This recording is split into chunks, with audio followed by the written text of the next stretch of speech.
I accepted Christ at a very young age, and I don't remember much about it. But I lived with that, knowing that for most of my life. And up until I was about 3 years ago, it was more of my parents' faith than my own. But that changed, like I said, about 3 years ago here at Camp TV Boy. During a campfire, when we were here and we were singing the song, Blessed Be Your Name, I fell apart right there where my dad's sitting, actually. And it was a really tough time in my life. My former youth pastor had just moved away, and I was really close to him. There was a friend who I was really close to for most of my life who fell away from his faith. And it was just a really tough time for me, and it felt like nothing I wanted to do or nothing was going the way I planned. Nothing was going how I wanted it to go. But when we sang the line, "You give and take away" in the song, it really struck me and made me realize that I need God's help. And after that campfire, there were a bunch of leaders there that stayed with me for probably 45 minutes to an hour and talked to me and prayed with me. One of those leaders was Mark.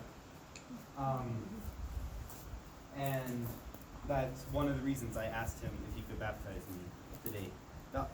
Another reason I chose Mark is because for the rest of that week, he stayed up with me to after midnight easily every single night of the week, talking to me about life or any questions I had.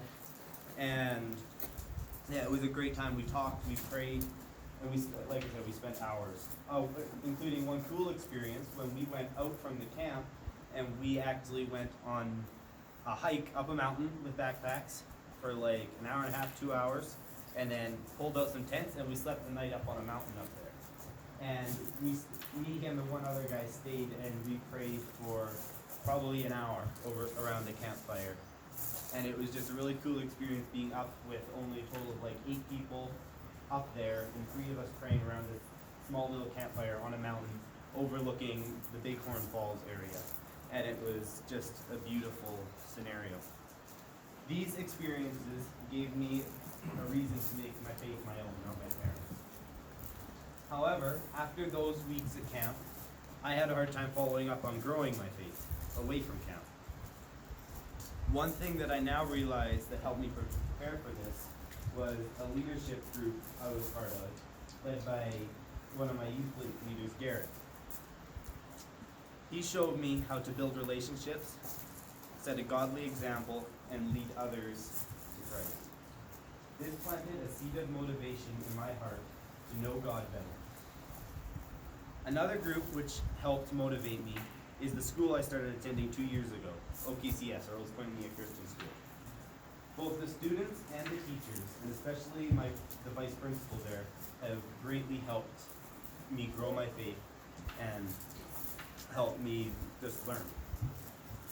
These 2 seeds, along with some other ones that, look at there are many other seeds that have been planted in my life, helped prepare me for what happened next.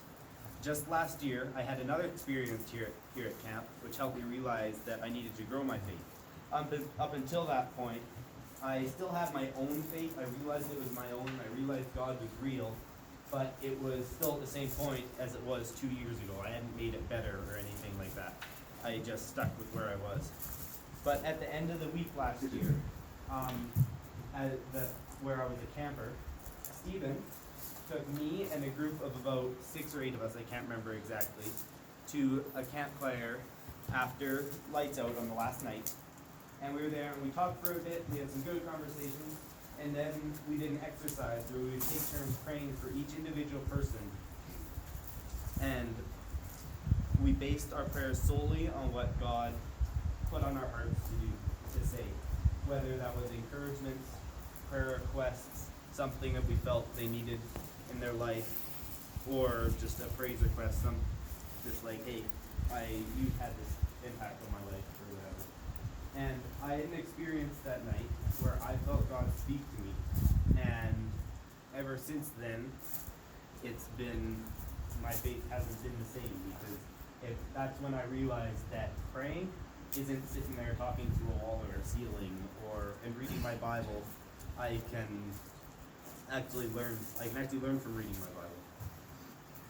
And since that night, I have told myself and God that I would read my Bible and pray every night before bed, no matter what time it is, whether I got to bed at 2 in the morning or whether I'm in bed on time. And I'd read at least one chapter, at least, if not more. And I'd always pray when I was done. And I can confidently say that since then, I have followed through with that on all but at least 15 occasions. Like, no more, I haven't missed it any more than 15 times, because there are times I forget and I mess up, but I can confidently say that God's helped me fulfill that promise for almost the whole year. And the results of this have been a closer relationship with God, more confidence in reading my Bible and sharing what I've learned.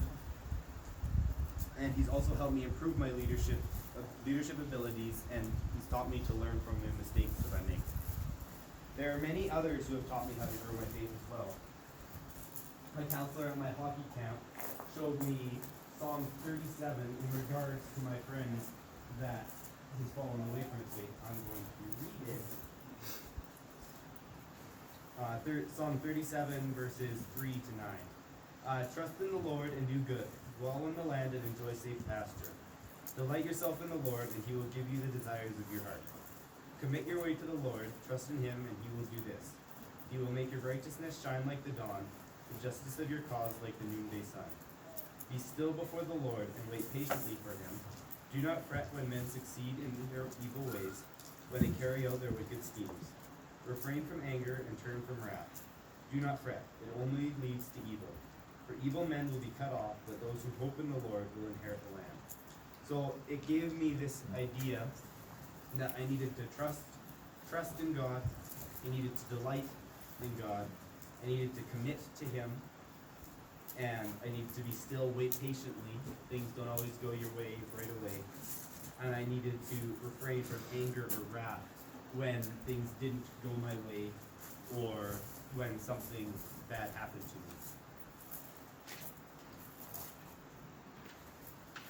Also, as you may have figured, this camp means a lot to me, and I am forever grateful to God and the volunteers who help here, who keep it running, for giving me these experiences in my life. One of those people actually who is here was Nelson Rothfuss, who passed away a few months ago. He showed me what it was like to build relationships with others and to show your faith through your actions. Also, many of my friends at the school or elsewhere who follow God have come up big when I need a helping hand. Also, the Elliott family, Noah's here today, has been there for me practically my whole life, and I can count on them if ever there is a time I am feeling lonely or need to talk.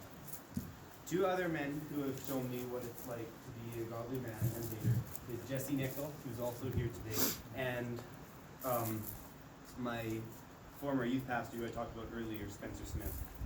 Both of them have been huge in my life, keeping me on the right path and showing me how I can prevent myself from going off track. Lastly, my family deserves a huge thank you, whether it's my grandparents, aunts, uncles, cousins, and especially my parents and siblings. If it weren't for them, I would not be where I am now. So I thank all of you for being here today and for the influence you've had on me and in my life, even you boys here at camp. You guys are, even though you're young, like we've been talking about at campfires, you guys are able to teach me things in the way you act.